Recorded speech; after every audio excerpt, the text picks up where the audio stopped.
Hi and welcome again to Tech It Out. Today we're having the follow-up to the Hisense unboxing. This is a later review.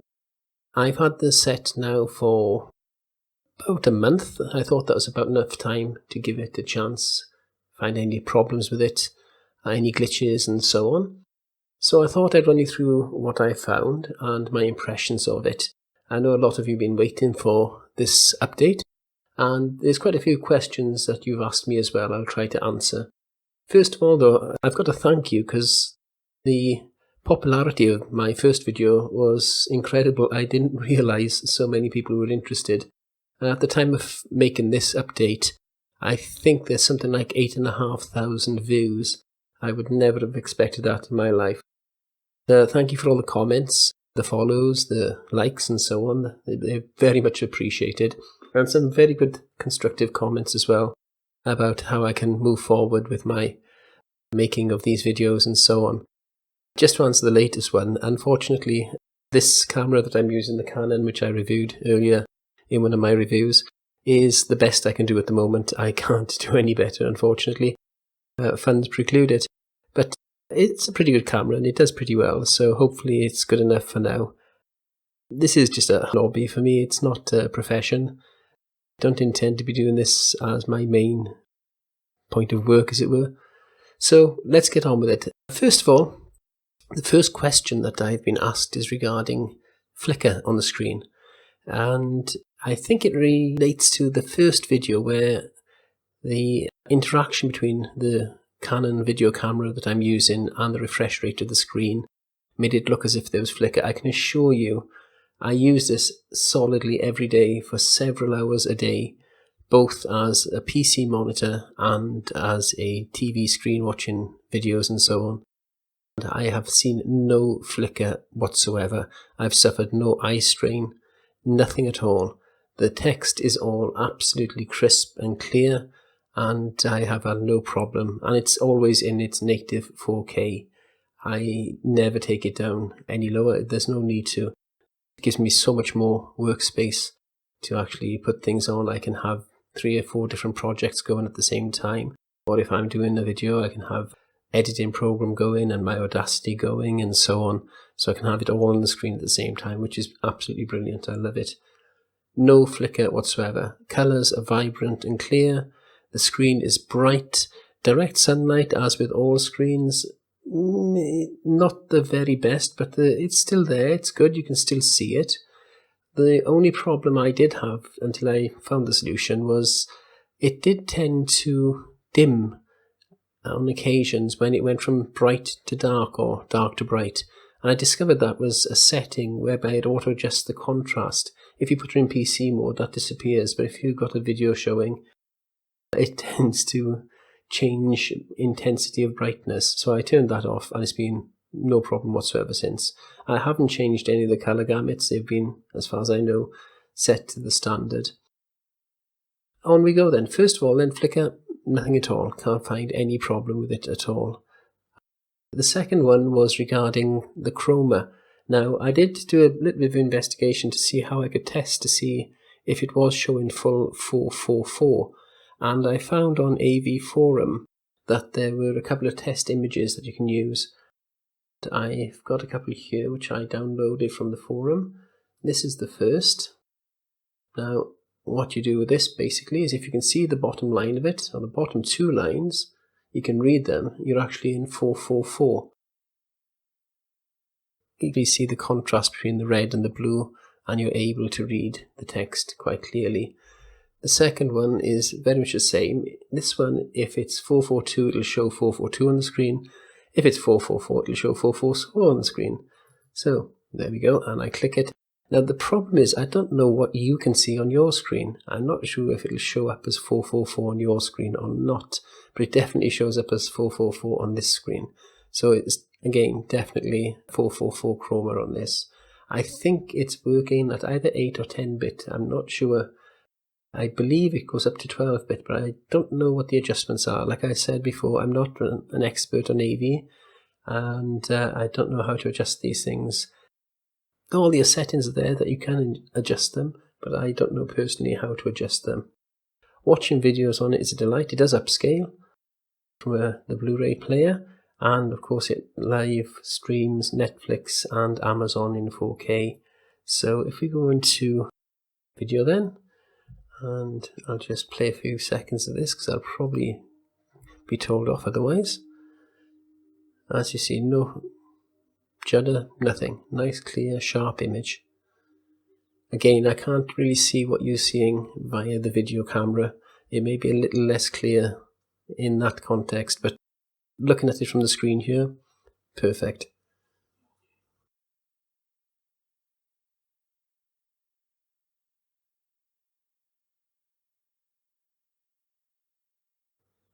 So I'll close that one out of the way now. Next, I was asked about games and what's it like as a first-person shooter.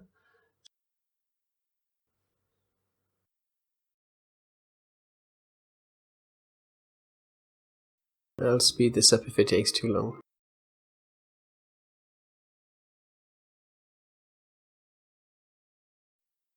Now, I don't know what you can see, but this to me is absolutely astounding. The colours, the sharpness, and I haven't actually got the FPS up here, but it is always way up when I'm playing.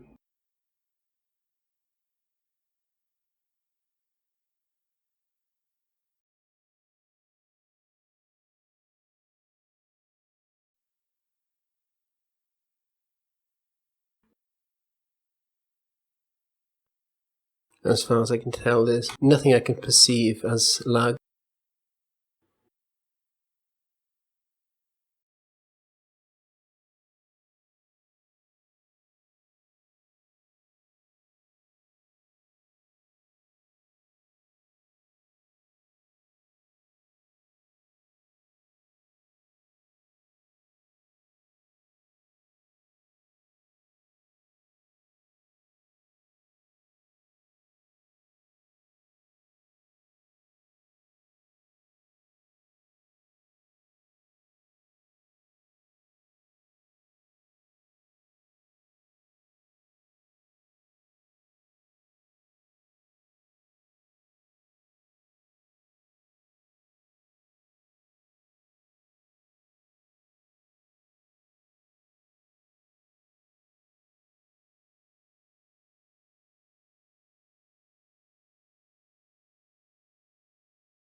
Ah, damn.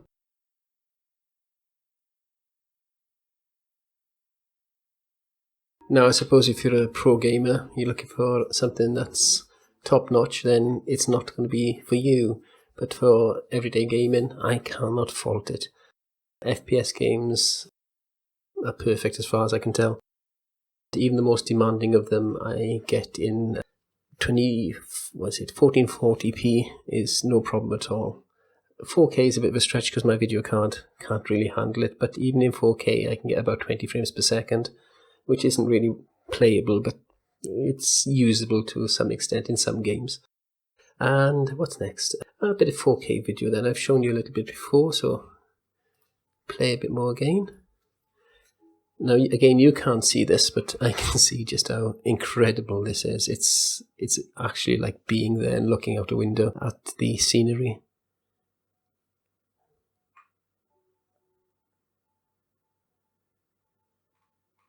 The colours, vibrant contrasts are excellent. It almost looks too real. Looks like a painting. It is speeded up in this video by the looks of it. Yes, I could sit and watch this all day, and there are various videos you can download and do that with. Hours and hours of 4K footage.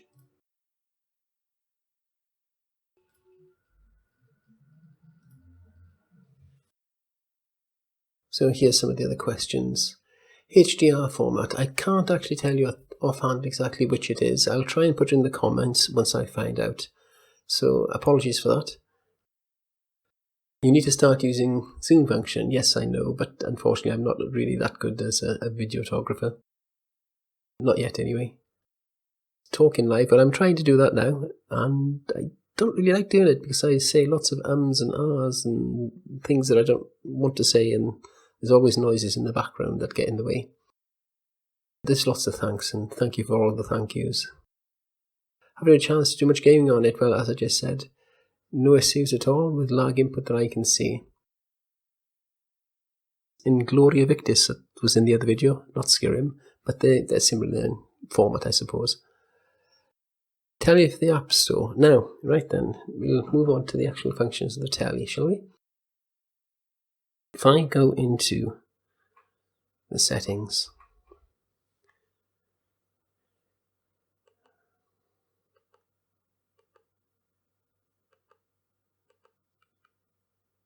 we've got various adjustments for the picture mode, as I've shown you before, the sound mode, the channel, network, system, and so on.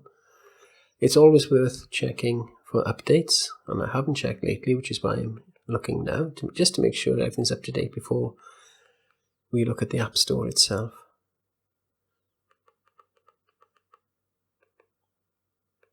And it's in the About section, not the Settings section.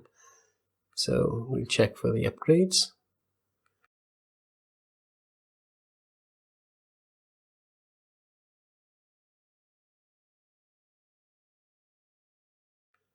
Nothing there.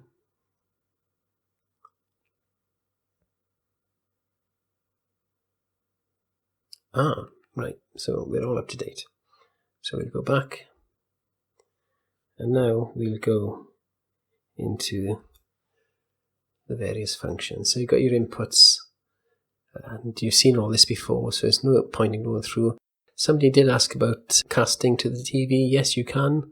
If you're on the same network, you're connected to the same hub router, you can cast from your phone or from your PC to the TV itself.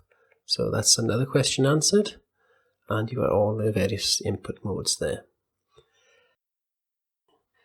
These are some very, shall we say, varied choices that you get on the apps. So in the recommendations, you get various things, films and so on, various network stations that I've never heard of, like Green TV and Chili Cinema, TG4. Many of you around the world may know what these are, but I don't. And of course, you've got the various functions there. You can go and stream your music and your pictures and so on if you've got a media streamer. The apps themselves, so you've got the App Store.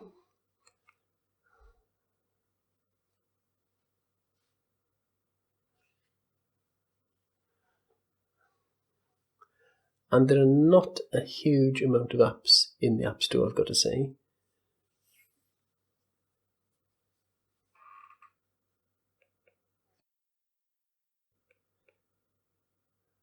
Dailymotion's quite a well-known one, the Weather Store, Viewster.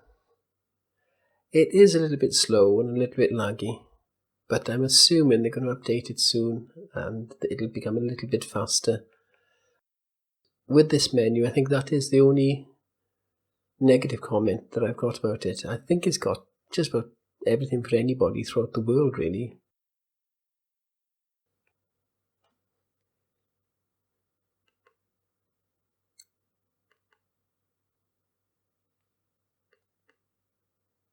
I don't know if you can actually hear me press the button, but every now and again it doesn't do anything when I press the button. I have to press it again. So it's definitely a bit of lag there. So you've got television.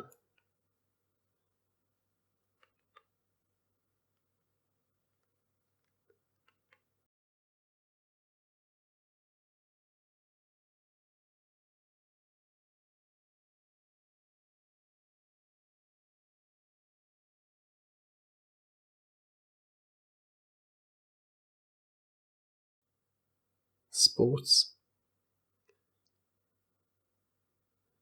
There's a lot of pay-per-view stuff, but there's also a lot of free stuff as well. Music.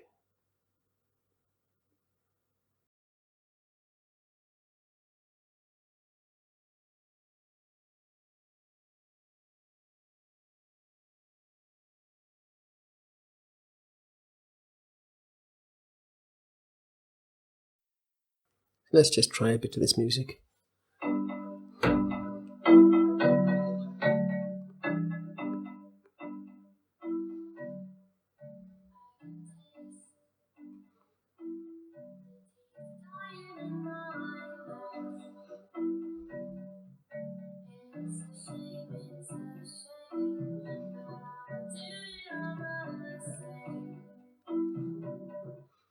I'll stop it there because again, I'll probably get a takedown notice for using somebody's music. But that should be within fair use, hopefully. Otherwise I'll have to re-edit the video. So we'll go back up again. The App Store. And of course you've got the Film Network, Megogo, Dailymotion, TuneIn Radio. And then at the top you've got your premium services, Netflix, the iPlayer, Amazon, YouTube and so on. So if I just bring up the iPlayer.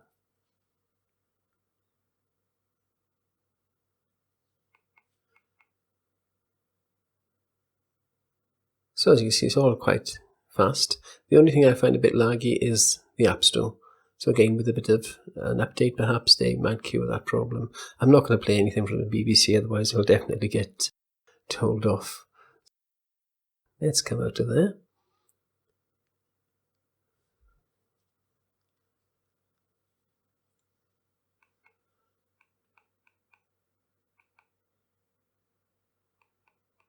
And I'll go across the rest of the way.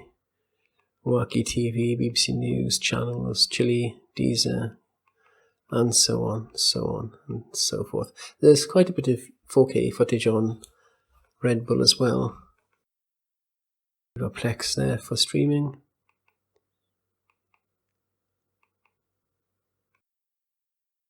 You've got a full web browser as well. I haven't tried plugging a keyboard in yet to see if you can actually use a keyboard with it. I'm assuming you can. You should be able to, I would imagine, use a keyboard rather than having to use the remote control to choose your letters.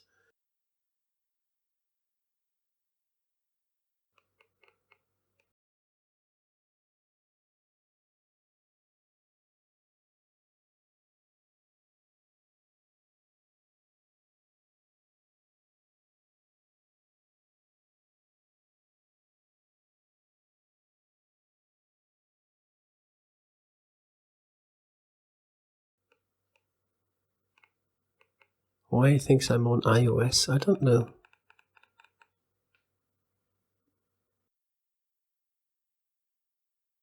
I meant to press no thank you, but never mind.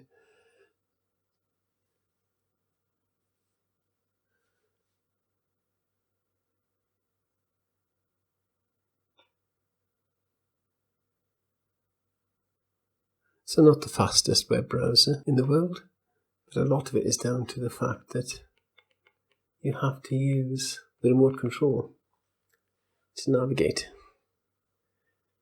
I imagine you should be able to plug a mouse and keyboard in. I'll have to get one and try it, and again I'll leave a comment in the messages below once I've found out exactly what you can and cannot use.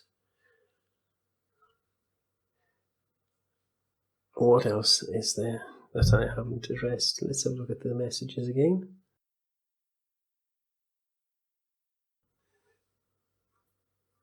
Somebody did ask me why I said my password when I was setting up the television. Of course it wasn't my password, I was just trolling a little.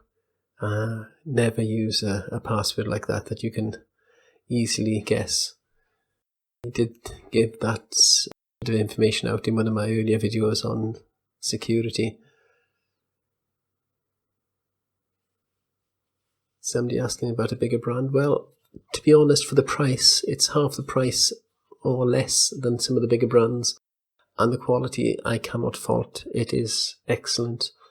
I have had no problems whatsoever with it so far, so I don't see why you should, or I wouldn't anyway, pay extra to buy a big name brand over Hisense when you're getting the same quality for much, much less.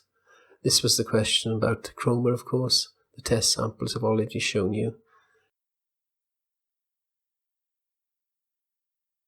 Somebody else with it, using it 4K at 60 Hz with the adapter.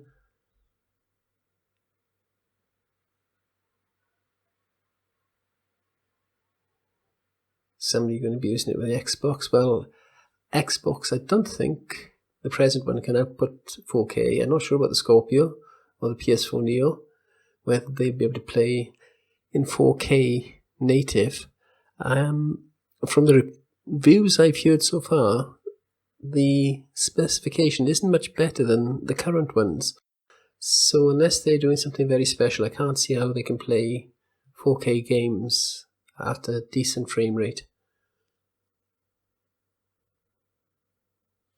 And somebody else saying thank you for a UK video.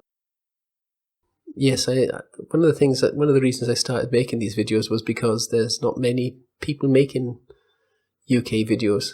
So I thought, well, I'll give it a go and see what happens. And somebody's saying that I've had a couple of messages about this. Hisense bought Sharp, not Panasonic, as I said in the video. So yes, it was Sharp. But Sharp, as we all know, it was an excellent make, and they supplied their screens to many other companies as well. Somebody asking about the flickering there. And as I have said several times now, I have witnessed no flicker. The only time I did get a little tiny bit of flicker, and it was very intermittent, was before I had the adapter, and it was running at 30 Hz rather than the full 60 Hz. And I think that was down to the video card rather than the television. It was the video card trying to keep up, and it wasn't quite matching the refresh of the television. It wasn't continuous, it was every minute or so you'd get a little flicker. But since I've had the UpTab adapter, nothing at all. And I do highly recommend the UpTab adapter. Links, everything I've got, of course, are in the messages below. And I think that's about it. If there's something I've missed, please do ask again, and I'll try and answer you in the forums below. This has been my first time making a live spoken video, and I have been very nervous about doing it. I hope you've been able to follow me, and I haven't made too many ums and ahs and therefores and so ons and everything else and annoyed you. And I really do thank you again for all the views and all the comments and all the questions. And again, I really do thank you for watching.